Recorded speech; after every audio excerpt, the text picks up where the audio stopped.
Alhamdulillah, kita baru saja menunaikan salat zuhur berjamaah.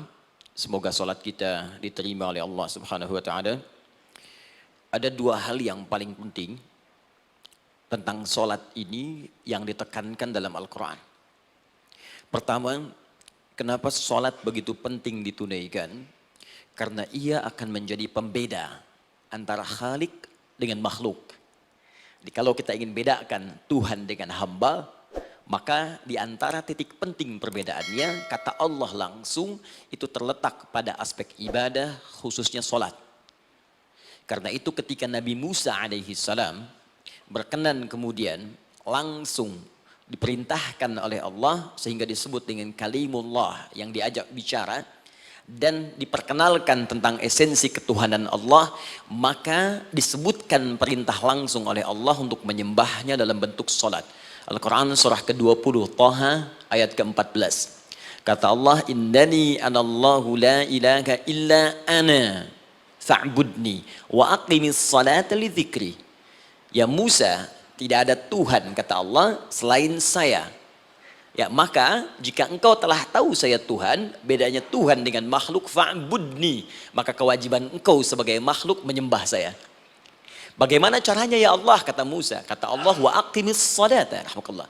Wa aqimis salata lidzikri. Maka cara menyembahku itu adalah dengan solat. Karena itu semua nabi dan rasul, bahkan sebelum Nabi Muhammad SAW, diperintahkan oleh Allah untuk mengajak umatnya seluruhnya untuk solat. Ya, Nabi Isa alaihissalam solat. Anda buka Quran surah 19 Maryam ayat 31 sampai 33. Nabi Ismail alaihissalam, ya kakeknya Nabi ke-29, solat. Bahkan meminta keluarganya solat. Quran surah ke-19 ayat 55. Wa kana ya'muru ahlahu bis salat. Nabi Zakaria, saudaranya Imran, solat. Quran surah ketiga, ya, ayat ke-38 sampai dengan 39. Ayat 39-nya tegas mengatakan, fanadathu malaika wa huwa qa'imun yusalli fil mihrab. Jadi kalau kita urutkan dari Nabi Muhammad SAW sampai Nabi Adam alaihissalam, semua menunaikan salat kepada Allah Subhanahu wa taala. Ya Muhammad bin Abdullah bin Abdul Muttalib bin Hashim bin Abdul Manaf bin Qusay bin Murrah bin Kilab bin Ka'ab bin Ghalib bin Fihir bin Malik bin Nadar bin Kinana bin Khuzaimah bin Mudrikah bin Ilyas bin Nizar bin Mudar bin Ma'ad bin Adnan bin Addi bin Adri bin Muqawwam bin Nagur bin Tarikh bin Ya'rub bin Yasjub bin Nabit bin Ismail alaihissalam bin Ibrahim alaihissalam bin Azar atau bin Nahur bin Abir bin Kinan bin Arfakhshad bin Sam bin Nuh alaihissalam bin Mikhlail Matushala bin Kinan bin Anwas bin Thith bin Adam alaihissalam. Dari Nabi Muhammad SAW sampai Nabi Adam semua salat. Coba ulangi.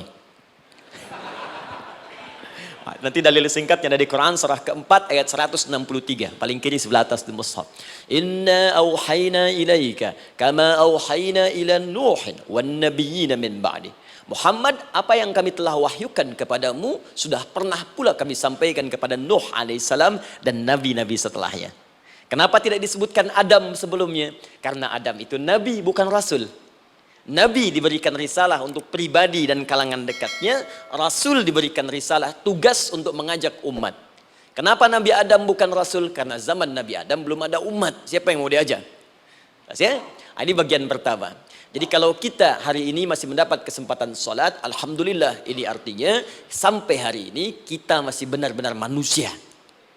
Kan kalau ada orang yang kemudian tidak mau beribadah apalagi sholat, terkhusus ketika dia beriman, maka penting dipertanyakan, masihkah ada iman dalam dirinya?